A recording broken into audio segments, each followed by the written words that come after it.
Bom dia! Estamos dando início aqui, quarta-feira, dia 13 de maio, a mais um programa no portal Infomoney, o XP Connection, que hoje falaremos sobre reforma política. É importante para ver, porque afeta diversos ativos no Brasil, desde juros, dólar e até mesmo a nossa bolsa. Bom dia, Ricardo Kim.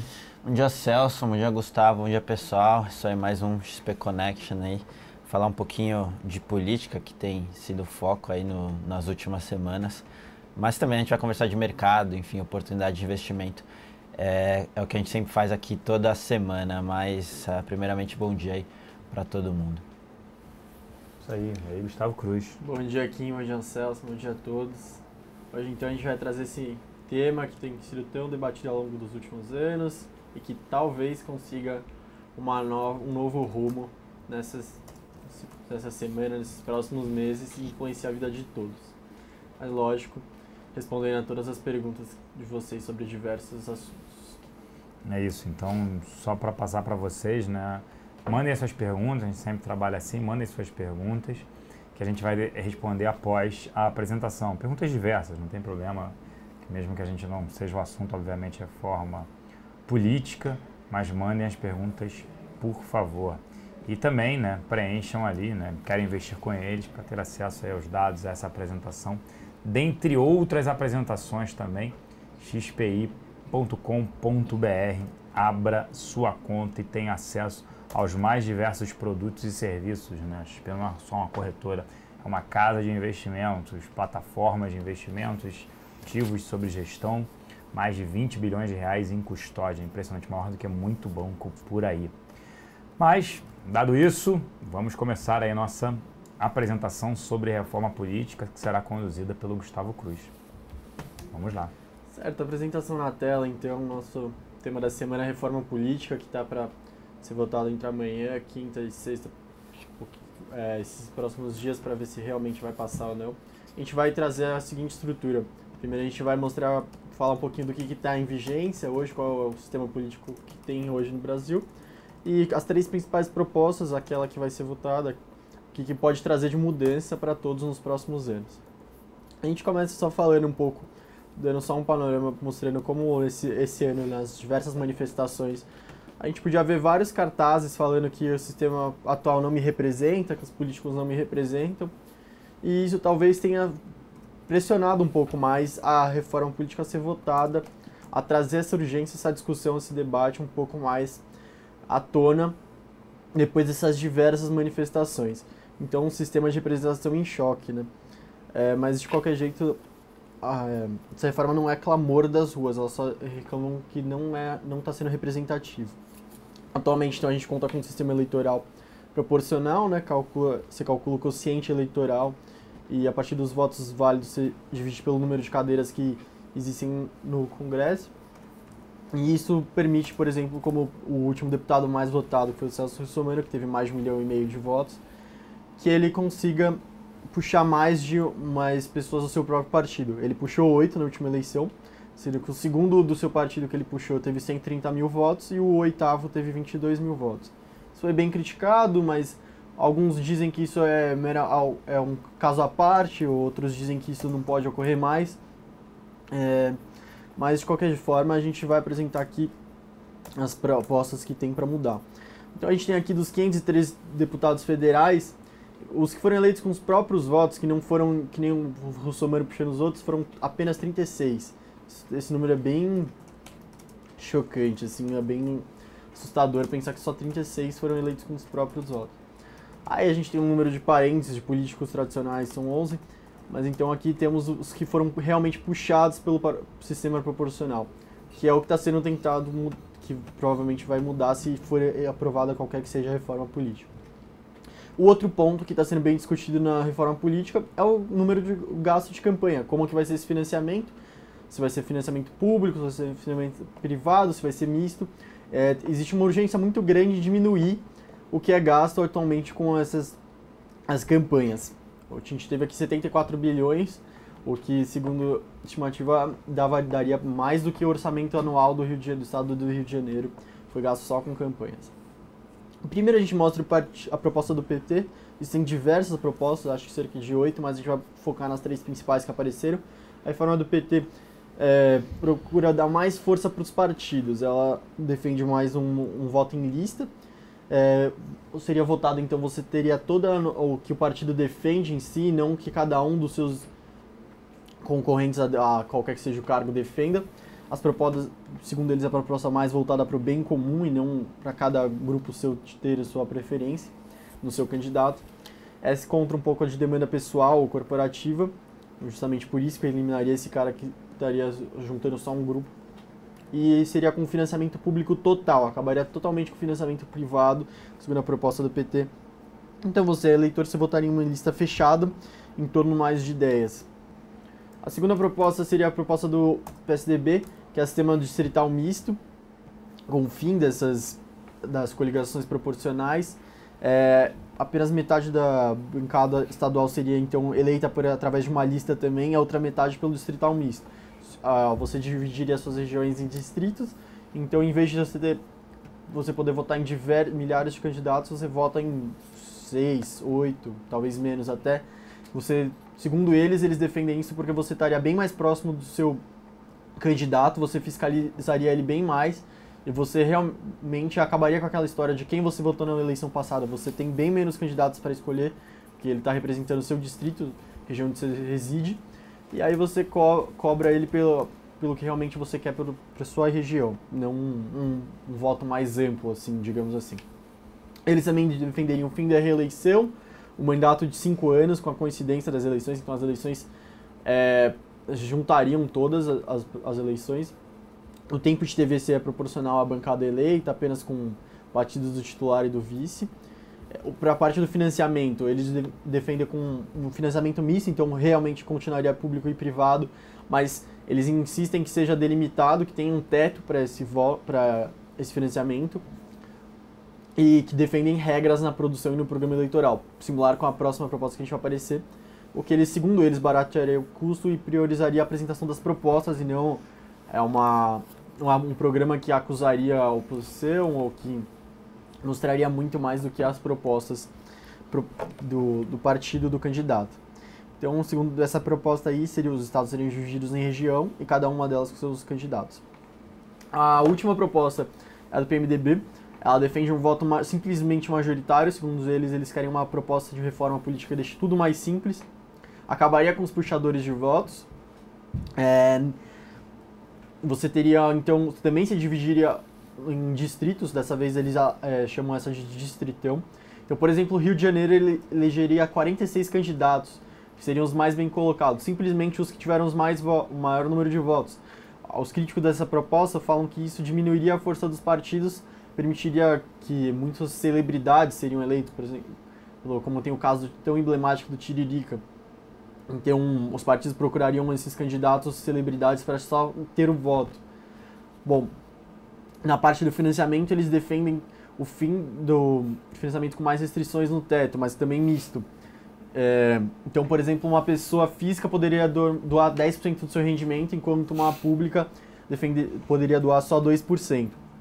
O que está sendo entregue para ser votado pelo relator, que também é do PMDB, defende as seguintes propostas. Então, realmente teria um mandato de 5 anos. Quem fosse eleito no ano que vem, 2016, para prefeito, para vereador, teria um mandato só de 2 anos. Para depois, em 2018, você junta tudo. Você faz uma eleição simultânea a partir de 2018. Você acaba com essa coligação proporcional. Então, coligação só poderia em presidente, governador e senado.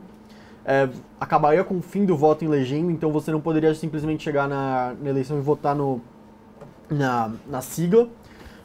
Defende também que para senador diminua de 35 para 30 anos, que a troca de partido seja de 7 meses antes, mas acho que o foco bem do que vai ser votado é que acaba com esses puxadores de votos.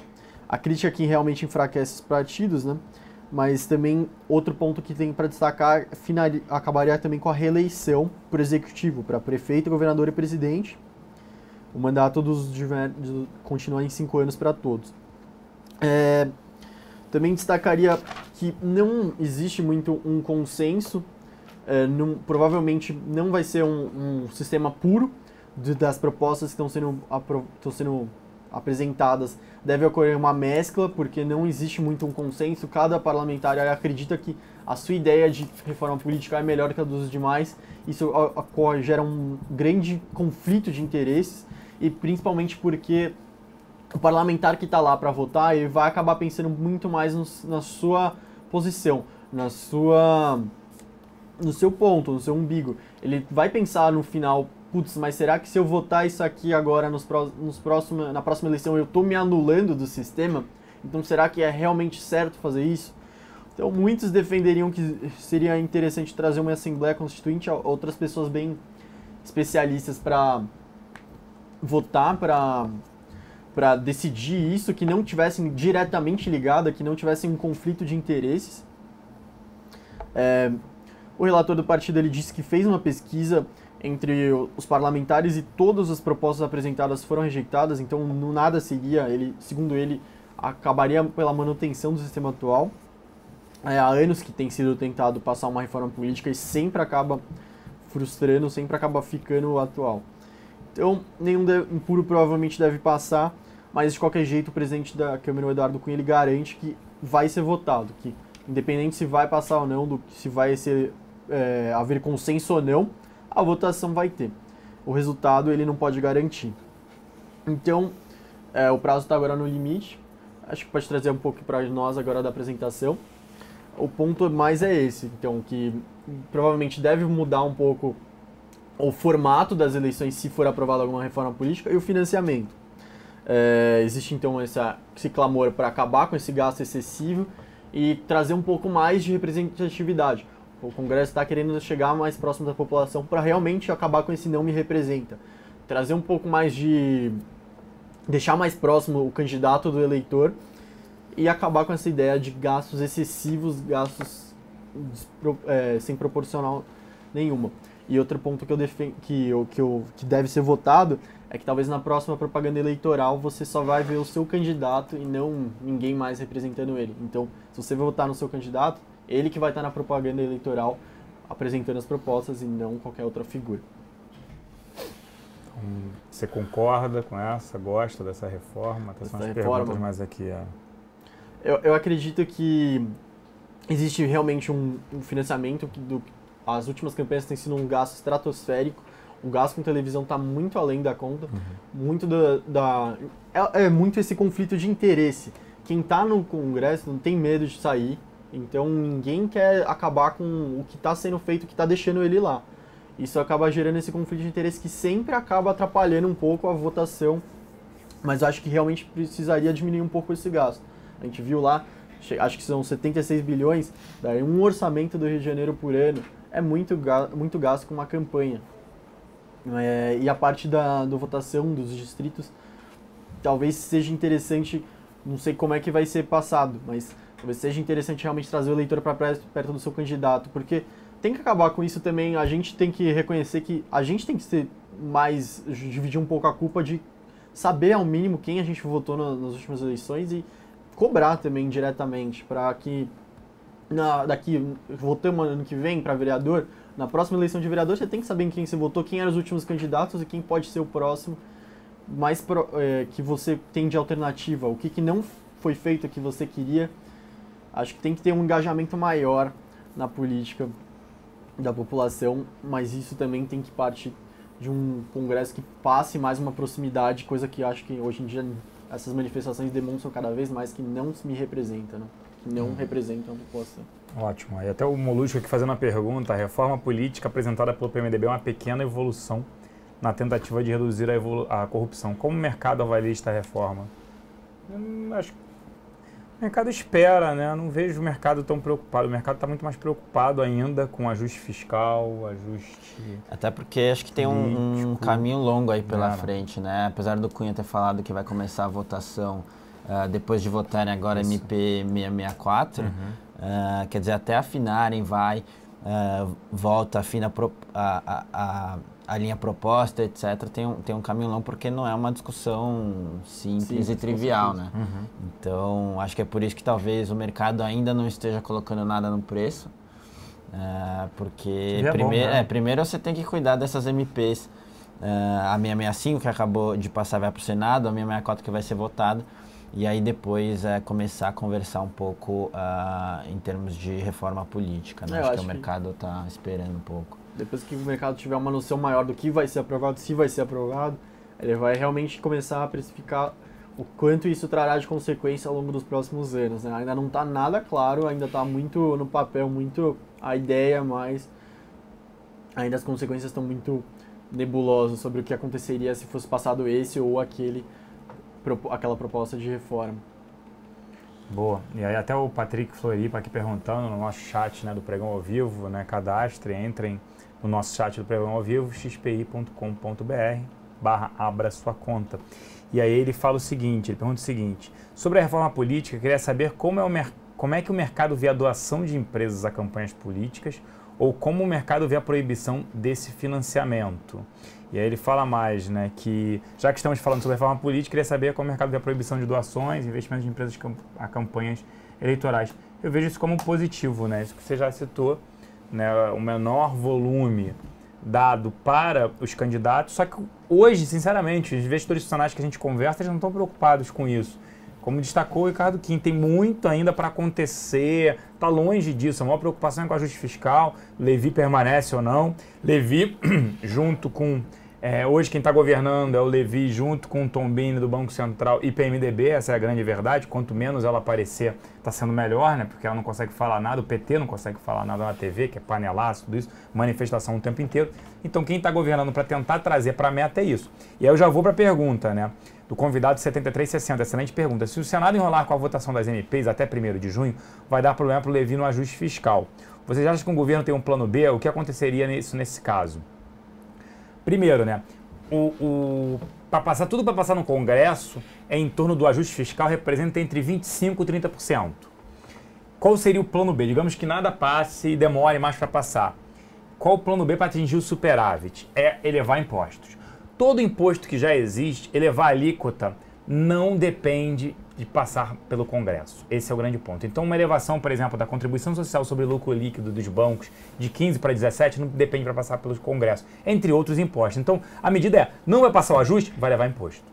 Eu acho que é isso que vai acontecer, é esse o plano B do Levi. Ele fala, a gente precisa arrecadar. Já estou cortando gastos, fiéis, dentre outros, né? Até acredito que Bolsa Família estejam dificultando a renovação, tudo isso. O que ele vai fazer? Não teve ajuste? Preciso de 25%, 30% para passar esse ajuste fiscal? Aumenta a alíquota de impostos. O que você acha, Gustavo? Eu acho que realmente eles vão tentar insistir ao máximo aonde eles conseguem na restrição desse orçamento, diminuindo cada vez mais investimento, que é sempre o pior jeito de fazer. Mas deve ser esse caminho mesmo. E só complementando antes a pergunta do outro convidado, eles propõem que as doações agora de empresas sejam feitas só durante a campanha, para tentar restringir um pouco mais esse conflito de interesses que tem sido muito criticado. Mas a parte do Levi eu acho que seria mais isso mesmo, realmente eles estão tentando restringir o orçamento cada vez mais e conforme não seja passado os ajustes, eles restringem mais e possivelmente elevam mais impostos. Apesar desse plano B, a gente ainda acha que essa agenda deve passar, mesmo que de forma ruidosa, enfim, do jeito que está sendo. É um pouco disso que a gente sempre vem comentando. Eles estão conseguindo minimamente alinhar e passar. Tudo bem que você tem aí esses contratempos, Congresso, Planalto, etc. Mas a gente ainda acha que o Levi vai conseguir levar essa agenda aí para frente de ajuste fiscal. E é o que a gente vai ver, principalmente com essas votações tão perto aí de MPs, a 665 que vai para o Senado e aí a 664, a gente vai ter uma noção melhor. Mas, de novo, a gente ainda acha que isso aí passa com os devidos ruídos, né? Olha, chegaram uma pergunta aqui do Molusco, ele fala, não vai dar para sair da crise econômica sem acertar a questão política. Talvez isso, se a gente pode ler o que o mercado, como tinham perguntado antes, mas como que o mercado vai ler a reforma política? Então é o seguinte, se o mercado realmente acreditar que a reforma política levaria o país para um rumo que nos próximos anos teria uma estabilidade política, como que eu poderia dizer, uma coordenação, uma disciplina política melhor para realmente fazer um sistema político, uma programa econômico, tudo mais correto, mais dentro do caminho certo, menos corrupto do que o mercado lesse como essa reforma política impedisse, trazesse empecilhos para a corrupção e para tornar um programa de governo mais eficiente ao longo dos anos. Então o mercado leria isso como muito bom, né? Seria um passo à frente para o país como um todo, se o mercado ler assim essa reforma política. Se ele achar que não, que essa reforma política está trazendo mais brechas para uma corrupção maior, então talvez isso seja ainda pior para o mercado conforme seja aprovada essa reforma. Então tem que ver muito como que o mercado vai ler o que for aprovado ou não. Boa, então vamos aqui, várias perguntas, Selic, Vale, ações, né? Então vamos tratar aqui agora delas, né? Obviamente, da forma política vocês podem perguntar à vontade, perguntam, se cadastrem aí no xpi.com.br, abra a sua conta. O Rio Hunter, do nosso pregão ao vivo, né, em níveis de bolsa, só desse assunto de reforma e ajuste fiscal já está sendo tratado atualmente, independente do que for feito. Bolsa estaria cara ou barata atualmente? Não, o nível de bolsa hoje é um nível elevado. Óbvio, quando você olha o Ibovespa, existem ativos descontados, mas quando você olha o Ibovespa 13 vezes e meia, 13 vezes lucro, o médio é 10,5. Só que você tem bancos negociando 8 vezes e meia, 9 vezes. Então tem alguns ativos, principalmente no setor financeiro, que ainda estão atrativos. É que aconteceu com a Bolsa nessas últimas semanas, se você for ver, a cotação da Bolsa subiu. Mas se você vê a projeção para lucros para esse ano, por exemplo, das empresas, eles foram revistos aí para baixo. Obviamente a gente sabe o quanto esse cenário econômico vai ser difícil para esse ano, retração do PIB, produção industrial desacelerando muito forte, confiança do consumidor e do empresário indo de mal a pior. Então você tem uma cotação do Ibovespa subindo, sendo que os lucros são decrescentes, ou estão sendo revisados para baixo. Então é isso que o Celso está falando em termos de múltiplo.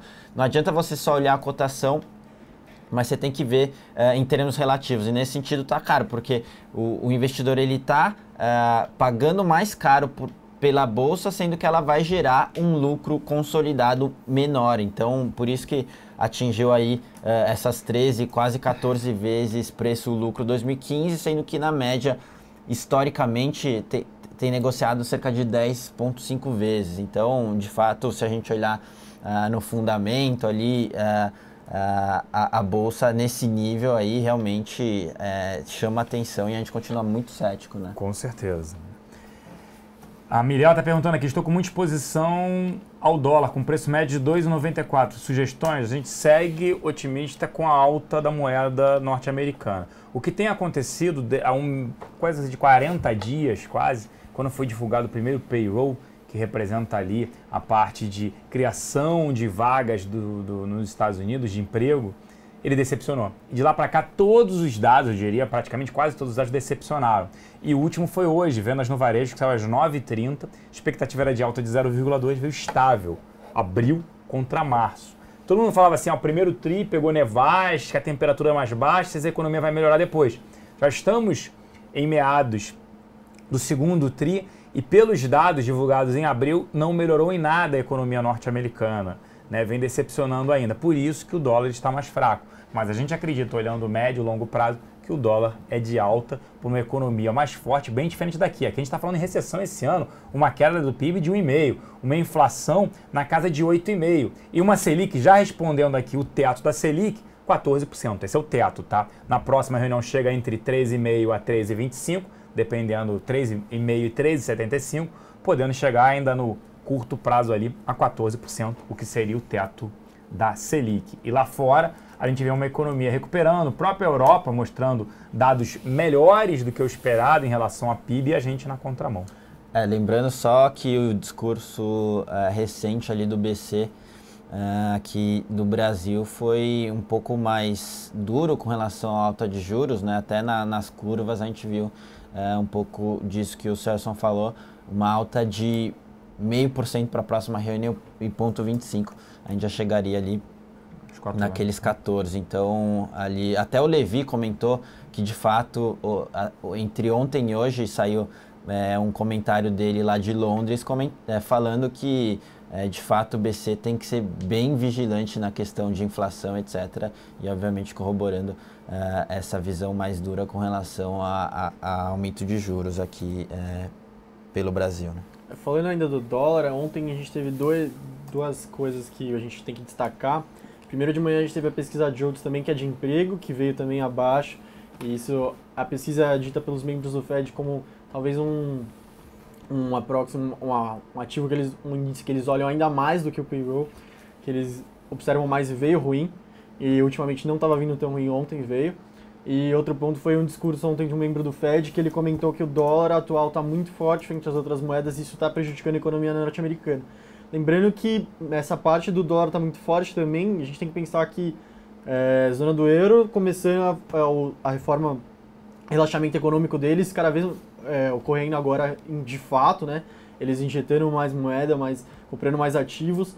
A China agora caminhando para isso também, o Japão desde o ano passado, final do ano.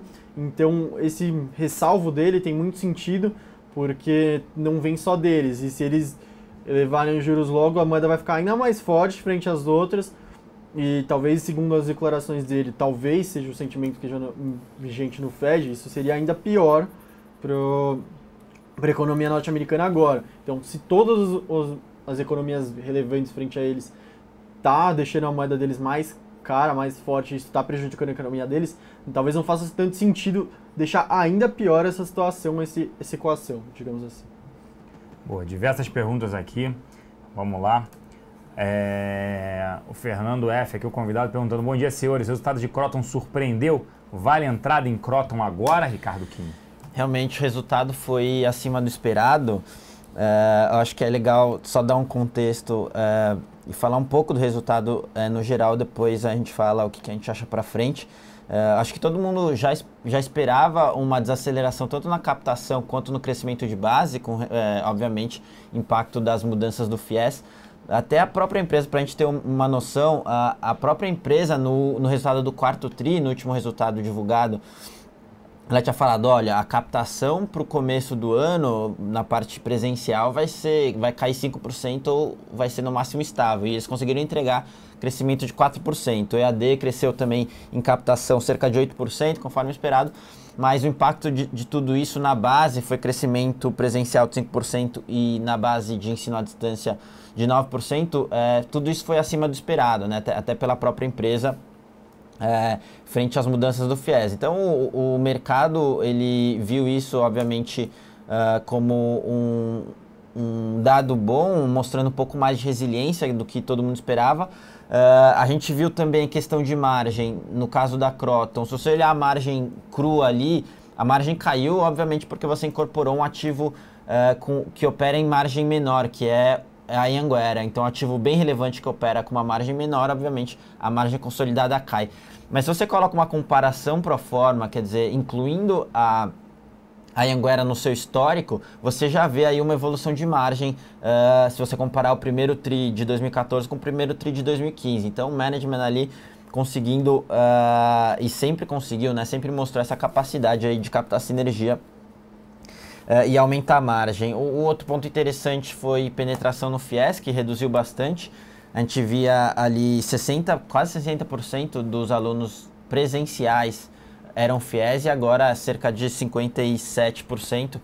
Isso só da parte presencial, né? Se a gente contar ensino à distância, que a base é muito grande, dilui, o FIES agora a penetração fica em cerca de 24% na base total, então diluindo bastante. Mas o resumo do resultado foi isso. Acho que todo mundo esperava uma desaceleração mais forte na captação e no crescimento de base, e eles conseguiram entregar certa resiliência, mostrando até crescimento ali na captação e um bom crescimento de base de alunos. Isso surpreendeu junto com esse incremento em margem quando a gente faz essa comparação pro forma. Então foi esse o ritmo de resultado que a gente viu em Kroton. De novo, lembrando que os patamares de crescimento hoje ainda são bem aquém do que a gente estava vendo antes das mudanças do FIES. Então, tem que tomar um pouco de cuidado, mas de fato, no relativo foi acima do esperado. Agora, olhando para frente, a gente ainda continua bem cauteloso com esse curto prazo. A gente ainda acha que os impactos da mudança vão repercutir durante o ano ainda. Foi só o primeiro ciclo de captação, a gente tem ainda a captação de meio de ano, então a gente acha que ainda vai impactar, principalmente em ticket médio, que deve diminuir, e crescimento, né, captação e aumento de base. Só que um ponto ainda mais importante talvez seja ficar de olho no fluxo de caixa, né? Esse trimestre a gente viu para todas as empresas de educação um aumento ali no capital de giro por conta das mudanças do FIES. Isso tem prejudicado bastante a questão do fluxo de caixa. A gente vai ter que ver ao longo do ano como elas vão equacionar isso. Então, de novo, curto prazo, a gente acha que o risco-retorno para o cliente que tem essa visão de curto prazo não tem tanta atratividade, esse risco-retorno, mas para o longo prazo a gente ainda vê e enxerga valor no setor, principalmente para a Kroton, que é a nossa preferida, justamente por conta do management que se provou o melhor do setor, enfim, e num momento de mudança é nesse ativo que você até quer estar, né? Num management que consegue mudar a estratégia de forma rápida. Hoje, para exemplificar, na nossa carteira recomendada de longo prazo, a gente tem 7% de Kroton, então, de novo, a gente ainda vê valor, mas a gente fica cauteloso e prefere uma exposição menor. Então, algo entre 7% no máximo 10% para uma carteira de longo prazo faria sentido, porque o setor não acabou. A Kroton deu guidance ali de crescimento de 8% na receita líquida, crescimento de margem para esse ano, então isso sem contar FIES para o segundo semestre. Então, ainda mostra certa resiliência e é um bom ativo para você compor carteira aí de longo prazo e diversificar um pouco o risco. Boa, Kim. O Elefante Branco perguntando aqui o quanto pesaria na Bolsa Brasileira uma possível saída da Grécia da zona do euro. Eu acho que hoje o impacto nem seria tão relevante. Na crise de 2008 seria maior, tá? O Pedro Stoff aqui, um convidado, perguntando: vocês acreditam que esse ajuste fiscal seria a saída para a situação do país ou não vamos conseguir sair dessa sem a diminuição da dívida pública que o governo reluta tanto em fazer? A gente acha que o ajuste fiscal é o primeiro passo para manter a ordem no país, né? Talvez seja não perder o grau de investimento. Isso aí a gente já não sabe nem se... Bom, já existem até dúvidas sobre manter no que vem. Aquela história, a gente sempre fala, vai manter, controlar o incêndio ali, né? Aí para depois apagar, porque tem uma coisa urgente ali, conter essa desaceleração para depois pensar assim num segundo passo. E aí, mais questionamentos para Ricardo Kim aqui. Poderia comentar o minério de ferro e a Vale 3? Boa, a gente já tem comentado bastante do minério de ferro e Vale, principalmente depois dessa esticada, acho que ficou bastante no foco Vale. A gente ainda acha que essa alta de Vale é pontual, a gente tem alguns motivos para isso.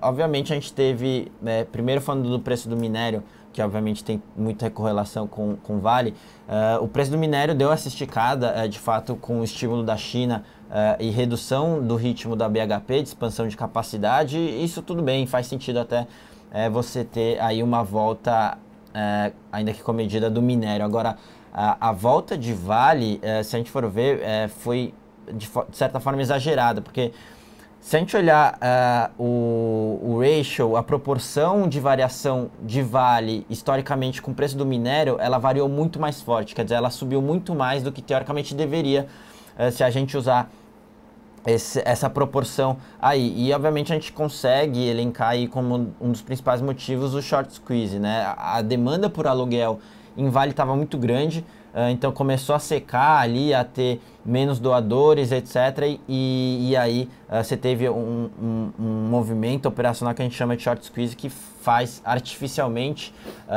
a cotação subir, porque eles têm que fechar as posições vendidas, então eles compram papel no mercado e tem essa esticada maior do que deveria. Então é um pouco disso que a gente está olhando. Em termos de minério de ferro, a gente ainda acha que essa dinâmica oferta e demanda vai continuar pressionando, China vai continuar desacelerando, você vai ter estímulo, mas isso só vai mudar o ritmo de desaceleração, mas é fato que vai continuar desacelerando. Difícil você ver uma inflexão e a China acelerando agora, daqui para frente, então não é estímulo que vai resolver essa questão estrutural. E por outro lado, na oferta, a capacidade vai continuar entrando ainda. Apesar da BHP ter diminuído o ritmo, você tem Vale entrando forte, Rio Tinto entrando forte, então se ainda vai ter essa oferta, essa dinâmica de oferta e demanda pressionando o preço do minério e assim vai prejudicar a Vale, que está num patamar de múltiplo alto. Depois dessa esticada, a gente até recomenda fortemente para quem tem Vale proteção via produtos estruturados, que a gente aqui na XP trabalha muito forte com isso, tentando trazer essa inteligência institucional de proteção via derivativos, que não é nada complexo e até de certa forma simples, e trazer essa inteligência para o varejo. Então, para quem tem Vale agora, a nossa recomendação é ou trocar a exposição por algum outro setor que tem mais perspectivas aí de curto prazo, curto e médio prazo, ou fazer uma proteção a custo zero, enfim, depois a gente até pode entrar no detalhe, mas é um pouco dessa nossa cabeça para minério e Vale. Vamos lá, que a gente tem pouco tempo, então tem vários questionamentos. Rafael da Edson falando aqui: acho que o Brasil vai passar ainda este ano por um problema de confiança. Podemos ter uma crise de confiança do consumidor até o final do ano. Já estamos tendo, consumindo menos, vendas no varejo horrorosas, vendas mesmo nas lojas de shopping center crescendo 4, 5%. Pão de Açúcar, já respondendo a pergunta, cresceu só 4%. Pô, mas cresceu. Peraí, crescer 4%, você não cresceu nem inflação de 8%, muito abaixo, crescimento real negativo. Ela não consegue repassar o preço para o consumidor. O consumidor compra o mesmo valor em produtos, R$200. Só que ele está substituindo por produtos mais baratos de menor valor agregado. Ele gasta mesmo o volume, só que ele não consegue levar mais. Ele está levando menos e substituindo produtos. Por isso até do short em Brasil Foods, que é uma empresa que vende 53% das suas receitas vem do mercado doméstico. Você vai tá tendo uma troca, uma substituição de pratos prontos, preparados por produtos in naturas mais baratos. Pão de Açúcar é afetado porque era de consumo de produtos de primeira qualidade? Sim, pela troca, substituição. Está sendo tudo afetado. Índice de confiança do consumidor no limbo, concorda? Do consumidor e do empresariado. Os índices de confiança estão cada vez mais mostrando que a situação atual econômica, tanto e a perspectiva para frente, não parece mostrar que vai ter uma recuperação tão rápido. O problema de tudo isso, eu acredito que é a gente olhar para a data que a gente já está. A gente já está em maio, metade de maio, chegando na metade do ano, e as coisas ainda não parecem estar caminhando para sair do fundo do poço, e a preocupação é que isso contamine 2016 também. Então a gente teria 2014 com 0% de crescimento, praticamente país estagnado, 2015 com recessão, e a preocupação é que começa a tomar conta nos mercados é que ano que vem a coisa também fique ruim. Então seriam 3 anos do Brasil sem praticamente crescer, sem sair do buraco. Ótimo. Tem a pessoa perguntando como é que funciona a FENSE, daqui a pouco a gente fala. Como vocês veem a reforma política e a proposta de reformulação do Código Mineral para Vale e CSN, Ricardo Kim? O código do minério, isso aí deve ficar um pouco mais para frente. Obviamente, quando a gente tinha aquela questão do novo código do minério, na época o minério estava negociando a $100, $80. Então era um cenário totalmente diferente. Agora, até o Murilo já comentou isso bastante, falando que agora é um cenário totalmente diferente. E obviamente os políticos e todo mundo do setor sabe, tem um bom senso, então essa discussão vai ter que ser revista, então talvez fique um pouco mais para frente até a gente ver em que patamar que vai se estabilizar, se é o novo cenário esse, que é o que a gente acredita. Então a discussão tem que ser totalmente outra, porque você está falando uma discussão com minério a 100 e outra com minério a 50, então é um pouco disso que eles defendem, e que as mudanças das regras talvez, de novo, demorem um pouco mais para acontecer frente a esse novo cenário. Boa. Enquanto a bolsa estaria barata, o preço, né, que ela valeria, na casa de 50 mil, 52 mil pontos, a gente já estaria falando numa bolsa com um nível razoável. Vale só destacar aqui, gente, tem ativos interessantes para ter em carteira. Olhar o Ibovespa que a gente acha caro, principalmente pela alta de Vale, alta de siderurgia, alta de minério, esse tipo de coisa. O Fernando F. está posicionado em Rumo, o resultado foi uma tragédia, e o report, né, ao mercado com previsões para o futuro. Pior ainda, qual a sugestão de vocês? Abandonar ou esperar algum repique especulativo, já que a cotação da ação é baixa, possibilitando alterações bruscas? É baixa, mas pode continuar baixa, né? O caso de Rumo, de fato, o resultado foi ruim. E se a gente olhar em termos de múltiplo, ela não está tradando uma barganha. Quando você olha a cotação caindo, não necessariamente ela está ficando mais barata, porque o potencial de geração de caixa operacional dela diminuiu. Ela vai ter um capex muito grande de investimento para fazer, e é isso que o mercado está olhando. Então, depois dessa queda, se a gente olhar em termos de múltiplo, não está uma barganha. O cenário está difícil para ela, porque em termos de geração de caixa, não vai ter um incremento muito forte. Ela mesma já falou, os resultados do primeiro tri já mostraram, ela já deu guidance, alguma coisa estável, talvez, em termos de EBITDA. Por outro lado, vai ter um investimento muito pesado de curto prazo, diversas incertezas aí com relação à captura de sinergia. Então, o cenário de curto prazo está difícil, a gente não recomenda exposição para curto prazo. Então, de forma prática, se você está olhando aí o curto prazo dessa posição, o mais racional a fazer é você se desfazer dela, ou ao menos metade da posição, e alocar em algum outro ativo com melhor perspectiva. Agora, se você está olhando um longo prazo e Rumo faz ocupa um percentual baixo no seu portfólio de ações, aí tudo bem, aí é uma maneira de você ficar alocada no setor de logística, num ativo que tem algumas sinergias interessantes ali. Obviamente vai depender da renovação das concessões, mas você tem um momento ali com maior entrada no governo, alguns cases de ganho de margem. Então, de forma prática, é isso. Se você está olhando curto prazo, melhor trocar por algum ativo com melhores perspectivas, mas para o longo prazo, dependendo do seu portfólio de ações, é assim que a gente trabalha, de forma prática, tentando olhar portfólio. Se for uma posição não muito concentrada, dá para manter, para justamente diversificar e ter um pouco de alocação em logística nesse ativo que tem alguns cases de sinergia interessantes para o longo prazo. Isso, vamos lá, que tem muitas perguntas para responder. O rebaixamento dos bancos está no preço desses 8, 9 vezes lucro? Sim, a gente já acredita. E rebaixamento foi só assim uma nova metodologia da Moody's, não teve um rebaixamento em si. Esse descolamento do preço da Bolsa com os resultados esperados é sinal que os investidores estrangeiros estão mais otimistas que os brasileiros? Não, a gente acredita que seja fluxo. O quê? Para rentabilizar hoje o dinheiro no mundo está muito difícil, com baixo risco.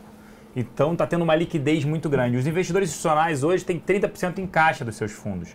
Os estrangeiros falam, poxa, para eu ganhar 0,25%, 1% ao ano é melhor tomar risco.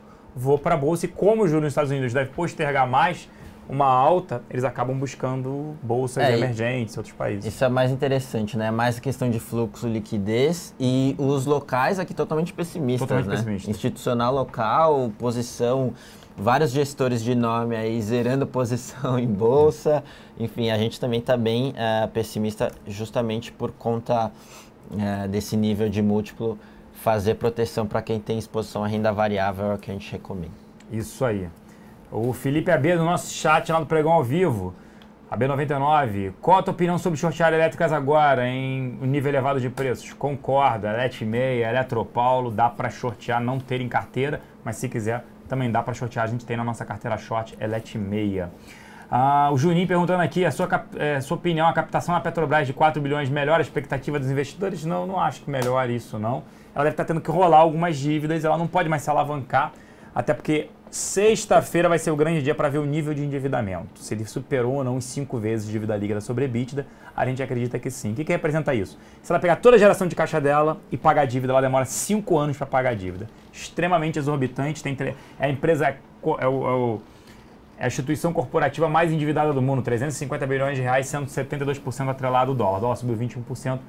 A dívida sobre EBITDA tende a ter subido também. Qual o problema com os papéis de celulose de hoje? Só o dólar. Dólar afetando bastante. Bem direto ao ponto. Simples. Obrigado, Kim. Simples assim. Kim, você acha que o CSN ainda tem espaço para cair? Sim. Tá na nossa carteira short. Tá na nossa carteira short. Só toma cuidado com o CSN porque ela machuca muita gente que fica short, porque sempre tem recompra de ações, o Benjamin, assim, você não pode esperar. Você tem que esperar de tudo, enfim. Mas acho que o fluxo de notícias boas já foi, recompra de ação, possível tag along ali na Uzi Minas, venda de participação. Então a gente acha que nesse nível o risco-retorno está muito bom para ficar short. Tudo bem que o aluguel, a taxa é um pouco alta, mas é um trade de mais de curto prazo que a gente acha que CSN esticou demais, 60% no ano. Isso. Então não faz nenhum sentido com um estrutural tão ruim que a gente passa, principalmente para o setor de siderurgia para esse ano. Uma pergunta aqui bem interessante do Elias Machado. Gostaria de saber por que os múltiplos dos bancos estão muito menores, deve ser, que a média do mercado. Se compararmos com empresas como a Ambev, os bancos estão muito descontados. Qual o motivo desse desconto? Seria o alto risco do endividamento e baixo crescimento das empresas? O principal ponto é o seguinte, bancos não dá para olhar só preço sobre lucro. O preço sobre lucro é 8, 9 vezes de banco, é baixo, mas normalmente negociando máxima 11, 12 vezes. O que é legal olhar é preço sobre patrimônio, valor de mercado sobre patrimônio do banco. Por que no banco você olha isso? Primeiro que o banco não tem EBITDA, não tem esse resultado operacional. Ele pega dinheiro emprestado, né? Ele pega dinheiro emprestado e empresta para os consumidores e aí você vê o spread financeiro. Você tem que olhar preço sobre lucro, patrimônio, desculpa, e também, você também olha, é uma outra ferramenta olhar o preço sobre lucro, mas o preço sobre patrimônio e o retorno sobre patrimônio. O Itaú reportou um resultado no primeiro TRI de ROI, Return on Equity, retorno sobre patrimônio, de 24,5%. Você olha a Selic na 13,25, ele está tendo um retorno muito grande, o que poderia ser quase o dobro. Então ele poderia negociar a 2 vezes o patrimônio. Hoje ele está na casa de 1,75. Então olha bem assim, se ele tivesse 2 vezes patrimônio, e o ROI de 24, você diria, pô, tá próximo ao nível dele. Então por isso que ele tem uns 15% ainda de upside e tal. A Ambev tem upside? Não, nesse nível não, tem um baixo upside, só que gringo acaba achando que é resiliente e continua comprando. E não dá para olhar só preço sobre lucro, senão você não compra lojas americanas, você comprava a Hering e vendia lojas americanas em loja Gênia. E aí você teria perdido 150% em um ano. Então não dá para olhar só o múltiplo em si. Tem que olhar de se é fluxo de caixa, estratégia da empresa, resiliência ou não, qual é o modelo de negócio, tudo isso. Mas bancos sempre negociam um múltiplo menor. Empresas de crescimento, até no caso da Ambev, negociam a um múltiplo bem maior, é o caso de Loja Gênia, que entregou um same-store sales, vendo as mesmas lojas, de 16,5%. O que se espera do balanço trimestral da Petrobras? Na linha abastecimento, diesel e gasolina no resultado melhor, porém, a maior preocupação do mercado não é com o resultado operacional, e sim com o alto endividamento da companhia, que a pergunta vai ser se ela vai precisar de aumento de capital. Se ela continuar vendendo ativos, que já vendeu poucos, reduzir capex, ela precisa ou não de aumento de capital daqui a um ano? Essa é a grande pergunta. O SMP perguntando se a possibilidade do Bradesco vir adquirir o HSBC pode começar a pesar em Bradesco? Sim, vai depender do nível de preço que ele paga, até porque o HSBC também aqui no Brasil não é pequeno, gente, tem que tomar cuidado com isso. Quem tem em Bradesco poderia montar uma proteção fence, daqui a pouco quem explica como é que é feita essa fence. Que é o Jason perguntou, como funciona a fence, Ricardo? De forma rápida aqui, obviamente a gente depois pode entrar mais a fundo, mas vou dar um exemplo de um ativo, por exemplo, Vale. Você tem Vale na carteira, a gente acha que está de certa forma cara e que deve corrigir, então nada mais justo que você fazer uma proteção que essa fence. Essa fence é um conjunto de opções que você escolhe um vencimento, por exemplo, vencimento agosto, e aí você vai ter uma proteção de, digamos, 14%. Então, se o ativo cai até 14%, você não perde nada. E, por outro lado, você participa de uma alta de até 14%, digamos assim, que é um exemplo real que a gente tinha e que saiu semana passada. Então, você tem participa de uma alta adicional ainda, de um papel já esticado, mas caso ele caia e corrija, você está totalmente protegido até os 14%. Então, bem interessante isso aí a custo zero. Então, o cliente já tem o papel, faz isso a custo zero, totalmente racional, não tem por que não fazer, é um pouco disso que a gente faz na Fence, tá? Eu acho que só pegando um gancho aqui, para mostrar um pouco quanto a gente aqui, assim, a gente sempre comenta que a gente não é uma corretora, mas sim um shopping de investimento. Isso. Eu acabei de falar de produtos estruturados com um viés de proteção, tava a gente falando, por que não LFT, por que não LTN também, né, obviamente para o cliente que tem o olho em renda fixa, e até falando de portfólio global, com certeza você tem que diversificar e colocar em renda fixa. E não só tesouro direto, mas a gente tem aí diversos produtos, por exemplo, ele falou, LTN a 13,25, sei lá, pré. LFT, foi. De qualquer forma, o tesouro direto pré a 13,25, mas se você consegue um CDB pré a 15, então você consegue diversificar e achar outros, e tudo isso na nossa plataforma. A gente tem a parte de renda variável, mas tem diversos ativos de renda fixa. Por exemplo, esse CDB aí é protegido pelo FGC, etc. Então é isso que a gente quer passar, alocação global, e tudo na nossa plataforma aqui de renda fixa, renda variável, diversos fundos estruturados. Então a gente aqui de novo tentando ajudar o brasileiro a investir melhor, é o nosso lema, tira da poupança aí que está perdendo para a inflação. Concordo plenamente. Então até a pessoa fala assim, melhor renda fixa, pouca exposição em bolsa, estou com vocês. Não, o ponto é, tudo depende do perfil. A gente já fez um programa aqui até semana passada sobre alocação né? Tudo é o perfil. Pô, preciso daquele dinheiro daqui a 6 meses. Não, a bolsa acaba tendo um risco muito elevado daqui a 6 meses. Vou precisar daquele dinheiro. Mas não, olha, essa aqui é um destino 10, 15% do meu montante, do meu patrimônio. Eu só vou olhar daqui a 15 anos. Poxa, óbvio, aloque em bolsa. Hoje a gente acha que tem que ter dólar, tem que ter títulos pré-fixados, que está bastante interessante, uma taxa de janeiro 17, janeiro 18, tão interessante. Tem que ter uma exposição em renda fixa em debêntures incentivadas, pagando 7% mais IPCA sem imposto de renda, é isso que o Kim falou, 15%. Ah, mas não tem um risco FGC? Sim. Então você vai alocando um percentual dele. Mas é óbvio que hoje, dado o cenário, a gente está muito mais otimista com essas taxas de juros do que com bolsa.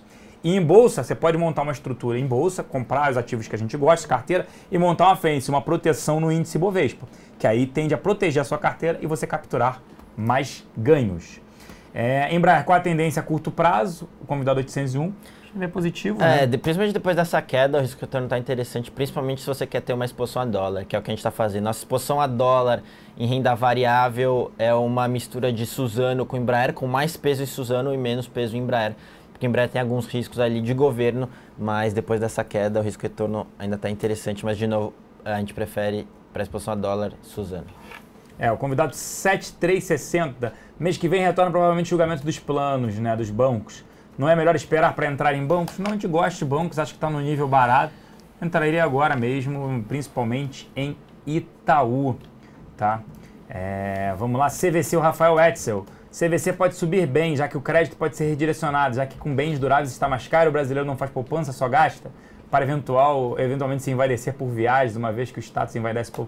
Eu não acredito, o brasileiro vai enxugar a viagem, entre aspas, supérfluo, ele não vai gastar agora, dólar subiu, então está num cenário bastante complicado. Dólar, cenário de alta, senhores, o que está dificultando essa alta aí é principalmente um problema nos Estados Unidos que não está mostrando números positivos, demorando mais a mostrar números positivos do que o mercado esperava. Hoje foi o sinal mais claro disso, a partir de 9,5 se acentuou a queda do dólar por conta de vendas no varejo, né, bem abaixo das expectativas. Só complementando o Rafael falou, o debêntures não tem FGC, foi o que a gente falou, por isso que ela tem um retorno maior, né? Por isso que ela dá, sei lá, 15% líquido, justamente porque não tem FGC, tem um risco maior, mas é isso que a gente está falando, é ponderar. Obviamente você não vai colocar um percentual grande do seu portfólio de renda fixa em debênture e debênture incentivada, porque você não tem a proteção. Então é essa alocação que a gente defende aqui, ser um pouquinho mais agressivo num parte pequena do portfólio com debêntures com uma rentabilidade melhor, mas ficar conservador em ativos com FGC no restante da carteira. Isso que a gente tem comentado aqui. Boa. E perguntaram aqui se vale um long short GGBR contra a CSN. Vale, no fundamento vale, a GGBR tem exposição a dólar também, que tende a ser beneficiada, e CSN deu uma esticada muito forte. Agora é só ficar ligado no custo do aluguel do CSN, mas no fundamento é interessante e totalmente agressivo. Então, no seu portfólio de long e short, pouca posição nesse long e short, mas por fundamento é interessante, sim. E aí qual a previsão de curto prazo para a Eletrobras? Totalmente negativa, é outra que deve passar aí por um processo, uma operação, um eletrolão, alguma coisa assim, como teve no caso da Petrobras, companhia extremamente endividada, por isso que falou que não pagaria dividendos, mesmo a classe Elet 6 tendo direito por estatuto a 6% do capital social, pagamento de dividendos, é outra num cenário bastante complicado. E por último aqui, por que Renner cresce tanto enquanto o mundo desaba, né? Impressionante, empresa muito bem gerida, vem ganhando market share absurdamente, com um processo, é aquilo que a gente sempre fala, loja própria, diferente de franqueador. A Renner, ela controla que loja que eu vou abrir, qual o meu retorno, qual o meu payback, por quanto tempo eu preciso. É o que a gente fala de lojas americanas. Lojas americanas tem 954 lojas hoje. Ela pretende abrir nos próximos 5 anos 800 lojas, quase que dobrar. E aí já perguntaram para ela, por que você não abre franquia, que você já teria 5 mil lojas? Eles falam que dá para ter uma loja em 5 mil cidades brasileiras, pelo menos. Então por que não abre, né, mais via franquia? Ele falou que eles perdem o controle. Dessas 954 lojas até hoje, Lojas Americanas só fechou 3. 2 porque não tiveram, não renovaram o aluguel era caro, e uma só que não deu retorno esperado, tá ok? pode ir em Itaú, o pessoal perguntando Itaú, Itaúsa. Se Petrobras chega a 14,90, difícil a gente dizer, você pode perguntar isso mais tarde no nosso a batalha do século, análise técnica versus análise fundamentalista. Vamos ver aqui uma pergunta. Quanto o governo do Brasil gerencia diretamente o PIB? A Petrobras responde por 10, somar os bancos do Brasil. É difícil dizer quanto é que seria total do PIB ali, porque você tem a parte indireta. Tem batalha do século hoje, sim, a partir das 15 horas, eu e Fernando Góes. E falar de BVMF aqui, já porque a produção já chamou aqui a atenção, é um ativo caro, paga bons dividendos, na casa hoje, dividendo na casa de 4,5%. A gente botou na carteira short só porque o ativo subiu muito, negociando um múltiplo elevado. Tem um problema ali de 6 bilhões de reais que pode vir de multa, a ação negocia um valor de mercado de 22 bilhões de reais. Está na nossa carteira de dividendos, mas ao mesmo tempo está na nossa carteira semanal short também, que no curto prazo a gente acredita que pode ser de queda. Resultado, se eu não me engano, sai amanhã, BVMF, resultados relevantes, tem Banco do Brasil, BVMF e Petrobras ainda essa semana. Infelizmente a gente tem que ficar por aqui, encerrar, desculpa se a gente não conseguiu responder a todas as perguntas. Eu volto às 3 horas com o Fernando Góes e Batalha do Século, e eles voltam semana que vem. Isso aí, pessoal, obrigado aí pela presença de todo mundo e semana que vem a gente se vê. Boa tarde para todo mundo. Um abraço para todo mundo que assistiu a gente, até semana que vem.